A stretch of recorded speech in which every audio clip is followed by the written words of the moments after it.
terug naar de basis. Gewoon, wat is eigenlijk? Als jij, dit is quote, letterlijk quote. Werd ik gebeld door mijn schoon. Het is een staatsbezoek. De belangen van de kolonisator. Culturu Open Mic. Uw verhaal vertellen? Bel of app naar 880-2940. Tot dan!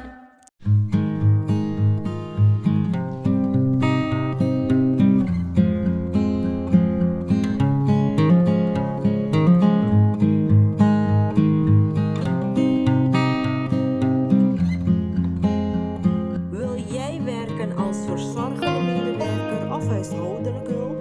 Heb jij niveau 1, 2 en 3? Schroom dan niet en mail je cv naar info@bernadettazorg.nl. Welkom kijkers bij een nieuwe aflevering van Culturu TV. En we zijn op het Fremangrom en waar er een comparsie of lezing met historicus Mildred Caprino wordt gehouden. Het onderwerp is een geschiedenis van Fremangrom.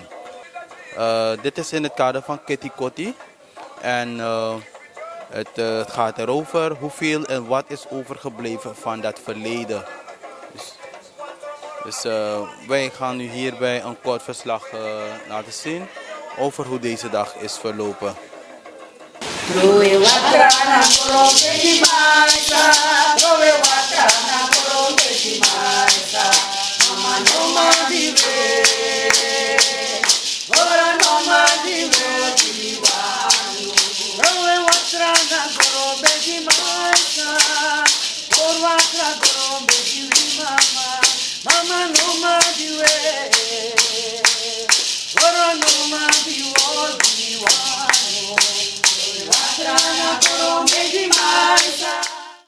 Ik heb 4 dingen die ik u ga voorhouden. Ik ga praten over die naam Fremangrom. Ik ga met u praten over wie woonde er op Fremangrom. Ik ga met u praten over Redimusu. En ik ga met u praten over Apiaba. Als centrum de Bekarem Bakafoto. Bakafoto kan natuurlijk betekenen achter het fort. Bakafoto. Maar desma voor het achterland van het binnenland, de betak Bakafoto. De stad van de Bakra. Bakafoto. Maar van mijn vertaling kono naar Blakafoto voor Fremangrom. Want Fremangrom naar Blakas maar bij Tandape. Ook Tandape. En fa adukon, omdat op een gegeven moment met tegenwoordig de witman bewan Blakas maar in het centrum. En vanaf maandag dat, want dat hebben ze ook met anderen gedaan. De Japanezen, naar dorpsgemeente de Betang. Ze moesten uit het centrum. Japanezen, we mag dit naar foto. If de ben wan kom in een foto in de 20e eeuw, de ben actie toestemming. Vaden do opo Fremangrom, na die wan bigi feti ben psa na tempati, farafja, dan lanti begin praxeri tak fawo fet de marron, want de marron ben de sma sambe mopo naar een pernasi, naar de wego tabusi. Maar te tabusi, vooral in het begin, je hebt niet van nodig. En direct je met prangrom. Dus dat je kombaga naar pernasi, dat je tek zijn tiki. Gereedschap en niet te vergeten vrouwen. Umasma. Hoe zei je umasma? Omdat dat umasma beetje een object. En vergeet u niet dat contact bent je altijd. Contact naar de smaf pernasi en de smaf abusi. Maar na pernasi ben je dus witman ben je bezig naar productie. En kon tap apernasi, tek disi, tek dati, verhinderde de productie. De verdraag a productie.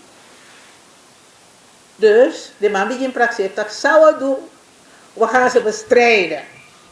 We proberen voor Jagirengwe of we proberen voor Kierlingen. Zo dachten ze erover. Dat onder andere Mauritius, ben de wangrama, attackeren no, we beginnen legere. We beginnen legere voor de pen wang naar de blakke wang. Met bedoel kleurlingen, gemengd. Vrijkorps. Niet gelukt, ze waren niet sterk genoeg. En ze begrepen elkaar niet. Dan Jan Nepveu, zou den Karastraat die voorzien. Dat hier nog was zitman korps zwarte jagers. En korps zwarte jagers, dat waren de sterkste manningeres, letterlijk van de plantage. Die er bij bijland, die bij Baiding. De land die bij Srekading, zodat Fassi, naar Fort Nieuw Amsterdam. Dus de land die Srekading daarbij, lijkt zodat die ben klaar voor Feti. Ze waren sterk. Het waren over het algemeen zoetwaternegers, dus dat ben ik die ben geboren, ja. Die ben sap abusi redelijk, maar vooral die ben abdicati. Dus de soldati voor korps zwarte jagers, no ben de srafu. Die den tron soldati. De ben de srafu tap apernasi. De lanti Baiding. En de ben diriere. Amore dirwan ben de 3000 golu. A korps zwarte jagers. Opgericht in een arkibon, onaf onthouden, maar moet ik een voorbeeld even. In 1770, daar de man Guabusi. En in 1772, 2 jaar daarna, is Buku gevallen. En Buku ben de Amoro heavy presi, per de Maron, bij Oristan. Iwan, pacha in een moeras, in een swamp. En denk het taki, of Sambuku schreef het na, het is verraden, een passie voor go met een fort, een vesting, dat het verraden is. Het kan. Maar wat ook kan, hebben de 3 dingen. En in 3 dingen, swampu, delen voor a swampu, het 3. Dat je kan zien, pesma ewaka. Dus heb je een beetje kijk op de omgeving, en ik ben tegen waar deze zwarte jagers, korps zwarte jagers, die kenden de omgeving. De man is precies tes maar de inabirti. Ze luisterden naar die dierengeluiden onder andere. Wit mannen bent om aan doe dat hij. Korps zwarte jagers bij elkaar gaan zo voet toe. De wit man weer gevaarlijk hebilaars. Ze komen niet vooruit. En ziet u dus het verschil? Dus vandaar dat in 2 jaar tijd, een korps zwarte jagers, je hebt overheid, je hebt een gouvernement, voor Mek Amoro, trange vesting voor de Marons, broko. Dan, van de zwarte jagers bij Kies den Pai, if de Bengabusi, dat de Kies, Neju Holu, Wamun. If de no ben de. Want je speelt met je leven. En te je ben kom. Je bent daar foto, laten we het zo noemen. Dan werd je niet betaald. Moest je voor je eigen kost zorgen. Je bent zorgen voor je schrijven. En omdat allang je bent zuinig altijd. Dat kan je nog te un daar foto. Mino zorgen uno kisensi. Maar we kieuwen pis grond. En a grond samogi na dapin prani. Nou, en waar mochten deze mensen wonen? Niet in het centrum, maar nepveu begin van een baka-foto. Een zwarte stad, een plaats waar zwarte mensen konden wonen. En zo vrij, want de Karen Frimango, zo vrij waren ze weer niet. Want ze mochten in de eerste plaats geen geweer dragen. Dus die ben Libi in een omgeving die zie. Je bent kies van grond En agrom ben dit Tuketi Bradi. Dus het was vrij groot. Dus nu zijn die erven allemaal klein geworden, maar het waren vrij grote erven. Dus in Fremangrom, Bakafoto en Bakafoto, Blakafoto begon ten zuiden van de Steenbakkersgracht. Steenbakkersgracht, dan zou ik haar nog Dr. Sofie Redmondstraat. Daar begon het.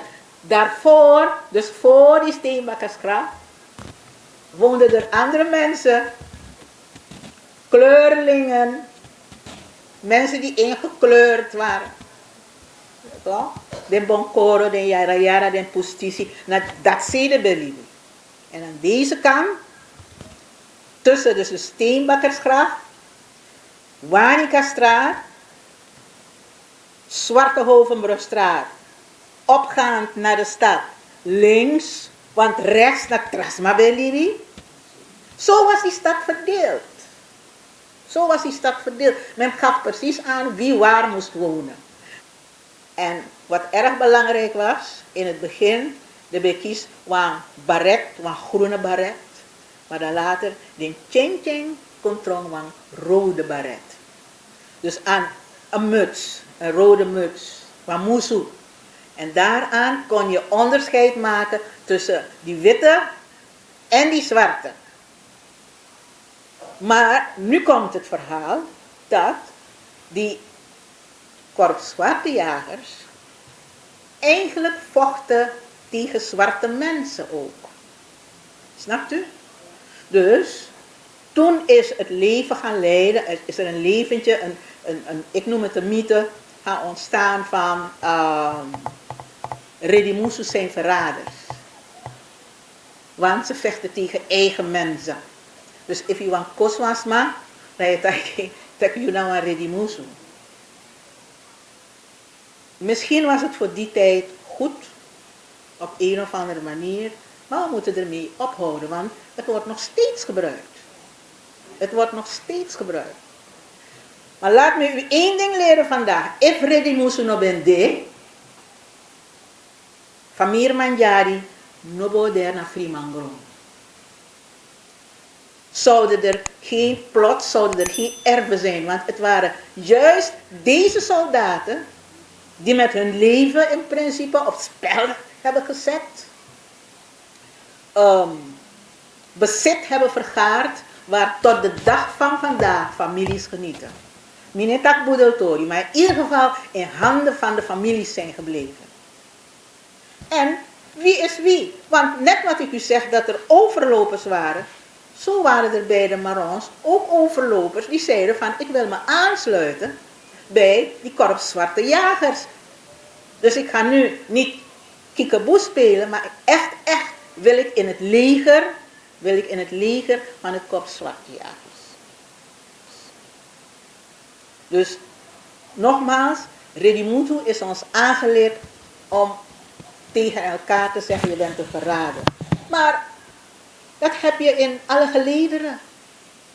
Want die soldaten die hier uit Suriname zijn weggegaan om te gaan vechten in Indonesië, wie waren zij dan? Die hebben ook tegen rijksgenoten, want ze zaten allemaal in het koninkrijk, zo heet het ding, hebben ook tegen die mensen gevochten. Ziet u, dus in elke oorlog, in elke situatie, zal je overlopers en collaborateurs hebben. En een van de grootste collaborateurs die we kennen is Kwasi van Timopiwo. Nikara en Mauritius in het begin. Mauritius Bayaman dat hij. Maar wat was Kwasi niet? Aben Sabdresi akkoord. Maar aben de Konkruman. Aben Konkru. Aben de Wisiman. Hij die vaak ook verkeerde dingen om mensen zomaar te beschuldigen. Hij was collaborateur, dat wil zeggen, aman be sorry pe desma die ben lowe betang. Via het pad van Wanica was er contact met het achterland. Hoe denkt u dat die Marons op een gegeven moment aan wapens kwamen, aan kruid. Behalve van de plantages lieten ze het kopen in de stad. En waarmee kochten ze? Met goud.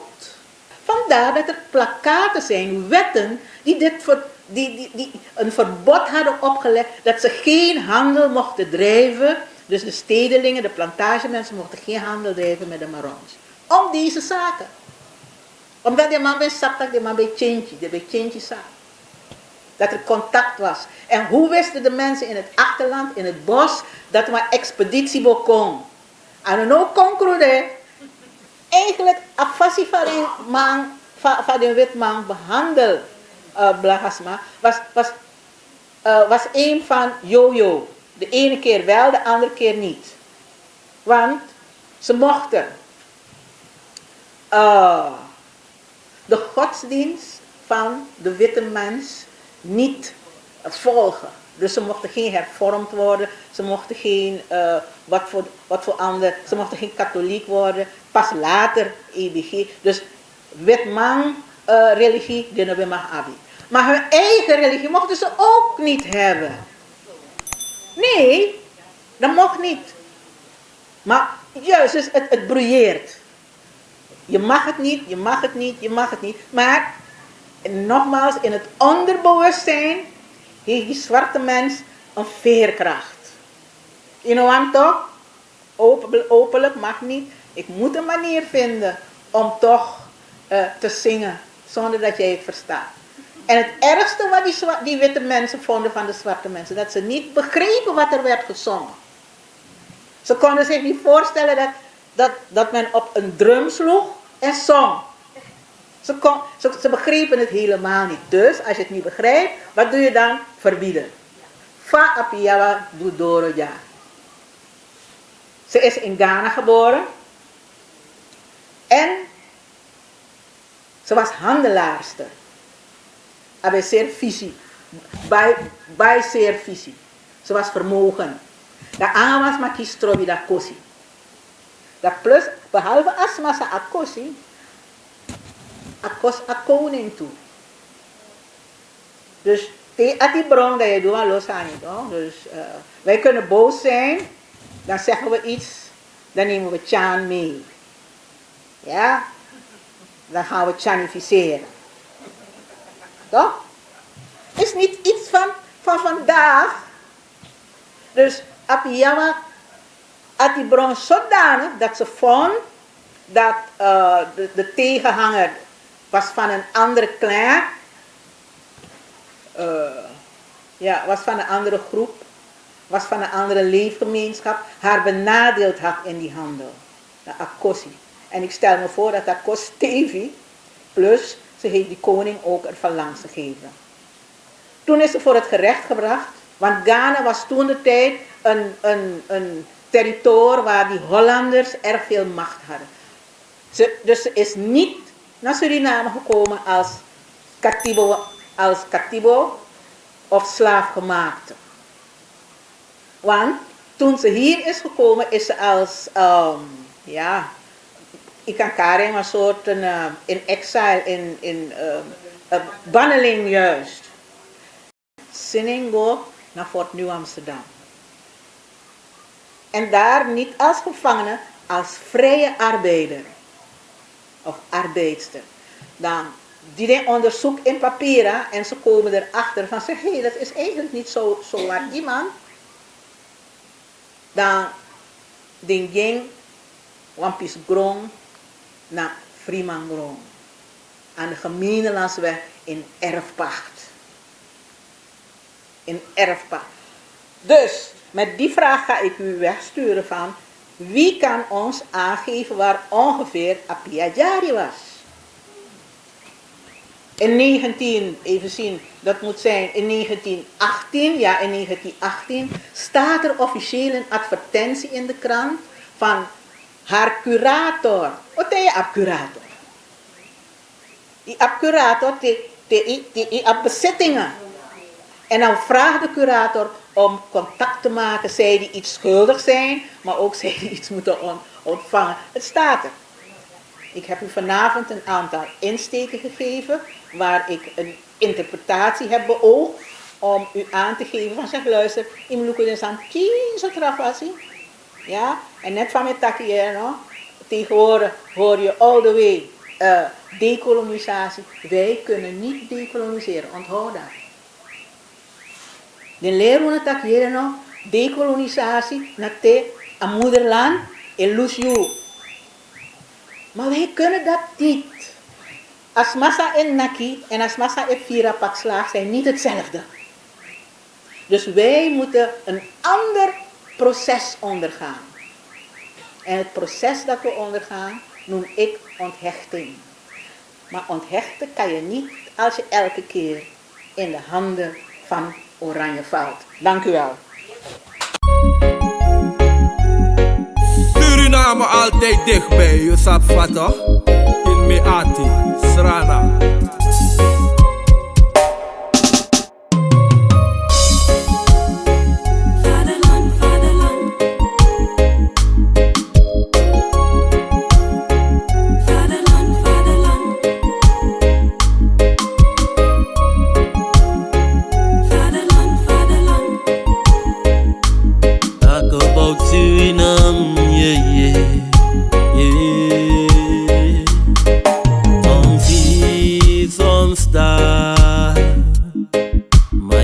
Suriname, misa fetigi mama Srana, was de eer van de vader, vaderland. Suriname is mijn vaderland, yeah. Vaderland, Suriname is mijn vaderland. Deki Sofia, Flora commit nieuw weer, Bronzy Albina, Ina still meer. Dape she'sana beautiful. Dape she's ana wonderful. Nikeri, Boroni, Komit Saramaka, Matareti Doti, Komit Patamaka. Dape ego she's ana beautiful. Dape ego she's ane. Waar ik me thuis voel, ook aan mato, te ook bij pleit doen. Ja, we go stuka, fuka bereik doen, maar we kom baka Srana. De voorbereid boem. Oesrefe viering alibi en ijsu. Geloof me baby, het kan je geen pijn doen. Hoe kom baka Srana? Vaderland, Suriname is mijn vaderland, yeah. Vaderland, Suriname is mijn vaderland. Suriname is een heilig land, maar we doen wat we onheilig staan. Zo pijnig man, maar de man niet veilig staan. Zo'n rijke land, ik wil genieten van mijn eigen land. Maar het ligt niet in mijn eigen hand, en ik kan ook niet zwijgen man, yeah. Hou me bij de hand, hoe vet die baka. Ze wana trase, wan koe si baka. Hoe begi papa, hoe je si mama. Wanta wansi ya faya let die baka. Srana mushai, was pet die baka. Begi god of knapa ou fesi en baka. En wie si fara, maya baswaki. Tahora lobi in yuati. Oh je vaderland, Suriname is je vaderland, yeah. Vaderland, Suriname is je vaderland. Me begin te gute mi de mi wan prani tranan. Kanda no mi eli bilanga mi tangi tranan. Dat me biggest par no komita date mi greedy. Who want chins and food de chief mi kanyang. En de wan sada Europa o me yari etang. Ma fils de srefi le kwan jaja trana man. Uno hor not lo, tambri pinu srefi. Una de westrana man. Vaderland, Suriname is je vaderland, yeah. Vaderland, Suriname is je vaderland. Suriname altijd dichtbij, je sap vatten. In Meati, Srana. Vaderland, Suriname is mijn vaderland. Vaderland, Suriname is mijn vaderland.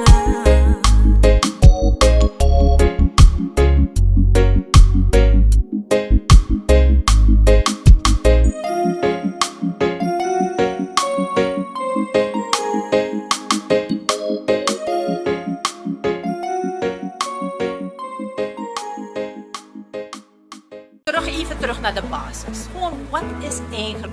Als jij, dit is quote, letterlijk quote. Werd ik gebeld door mijn schoon. Het is een staatsbezoek. De belangen van de kolonisator. Culturu Open Mic. Uw verhaal vertellen? Bel of app naar 880-2940. Tot dan!